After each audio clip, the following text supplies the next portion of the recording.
Bonjour, on se retrouve aujourd'hui pour une nouvelle vidéo où je vais t'apprendre à faire cette carte, mais surtout l'astuce avec le plioir de gaufrage. Je m'appelle Laurence Desnaux, je suis démonstratrice pour la marque Stampin' Up depuis 14 ans et je suis contente de te retrouver sur ma chaîne. N'hésite pas à t'y abonner pour avoir toutes les nouveautés chaque semaine. On se retrouve tout de suite pour le pas à pas. Pour la réalisation de notre carte, nous allons avoir besoin d'une base. Donc vous choisissez la couleur de votre choix. Moi j'ai pris sous l'écume. La carte mesure 21 cm par 15 cm. Donc oui, exceptionnellement aujourd'hui j'ai pris 15, j'ai pas pris 14,85 et j'ai plié par la moitié à 10,5. Ensuite, on va prendre un morceau de papier cartonné blanc. Donc j'ai enlevé 0,5, c'est-à-dire j'ai coupé à 10 par 14,5. Là, nous allons utiliser donc le lot Sweet Citrus avec des jolis citrons dessus. C'est là où je vais vous montrer ma petite technique. Et avec ce lot, donc dans le prix, vous avez le plioir de gaufrage que voici. Et nous avons les tampons avec les découpes coordonnées. Donc toujours chez Stampin' Up, c'est l'avantage, c'est que tout est fait pour que le travail soit facile pour nous. Là, j'ai choisi l'encre carré moulu, mais à vous de choisir celle que vous voulez. Et on va prendre les petits vaporisateurs d'eau, les Stampin' Ritz, je ne sais plus le nom, donc je préfère pas vous le dire parce que je vais dire des bêtises. Voilà, les mini vapos. Alors, la première étape consiste, je vais faire un petit peu de place, il va falloir vaporiser notre papier pour casser un petit peu la fibre et pour que l'encre pénètre mieux dans le papier. Vous allez comprendre pourquoi. Alors, voilà, j'humidifie légèrement, il n'y a pas besoin de trop non plus le détremper. Je le mets ici. Je vais prendre mon plioir de gaufrage et donc dans ce plioir, nous avons une partie qui est creuse et une partie qui est bombée. Quand vous passez la main, vous sentez. Le petit repère pour si vous avez du mal à trouver, la partie qui est creuse, c'est celle où on a l'écriture Stampin' Up. Donc la partie bombée, c'est l'autre. Ce que je vais faire, je vais mettre de l'encre sur cette partie-là.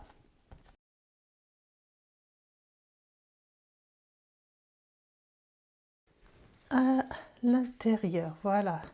On va essayer de faire en sorte qu'il ne bouge pas. Et maintenant, le papier, je vais le passer dans ma machine de découpe et de gaufrage. Alors, c'est sûr, ça va être plein l'écran, c'est pas évident. Donc, j'ai enlevé toutes mes plaques.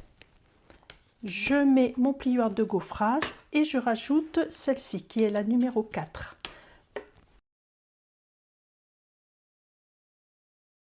Et voilà, nous avons donc notre empreinte d'encre qui s'est mise dans le papier.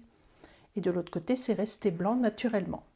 On va laisser sécher un petit peu pour continuer la carte. Donc voilà, j'ai laissé sécher mon morceau de papier. Le temps qu'il sèche, j'ai fait un petit essai, c'est-à-dire que là, j'ai mis l'encre sur l'autre partie de mon plioir de gaufrage pour vous montrer la différence. Donc comme quoi, vous voyez, il ne faut vraiment pas se tromper, sinon on n'a pas du tout le même résultat. Là, c'est vraiment fade, on va dire. C'était pas le but. Donc c'est vraiment ce résultat-là. Donc c'est vraiment la partie bombée qu'il faudra mettre de l'encre. Alors naturellement, il peut y avoir des petites taches, des petites imperfections, mais c'est pas grave. C'est ce qui va faire le charme de la carte. Maintenant, on va pouvoir coller cette partie sur la base.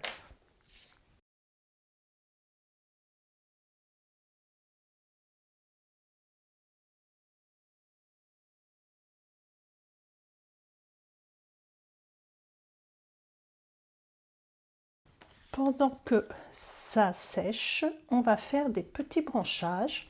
Donc j'utilise cette perforatrice.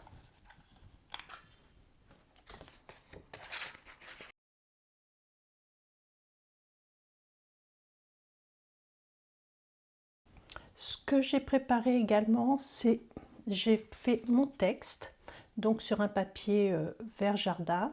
J'ai embossé à la Versamark et la poudre blanche que j'ai chauffée pour avoir ce résultat, et j'ai pris le mot merci du set de tampons sympa et généreux. On va utiliser aussi la petite ficelle du lot Méli-Mélo de 3 ficelles. Donc en fonction, je ne sais pas, soit je vais réutiliser la verte ou du orange pour trancher, on verra. Je reprends maintenant que c'est bien collé et je vais essayer de me placer pour faire une mise, une mise en place qui soit correcte et qui me convienne.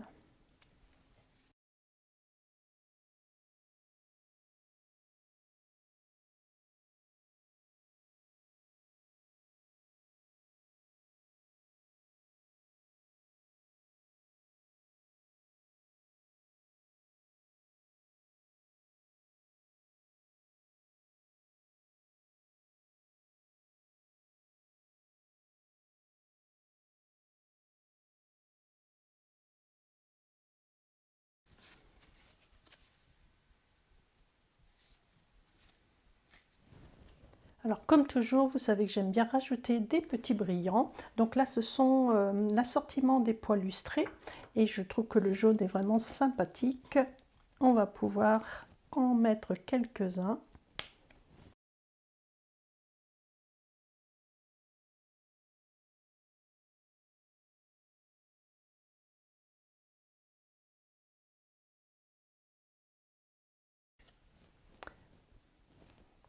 Alors, j'avoue que la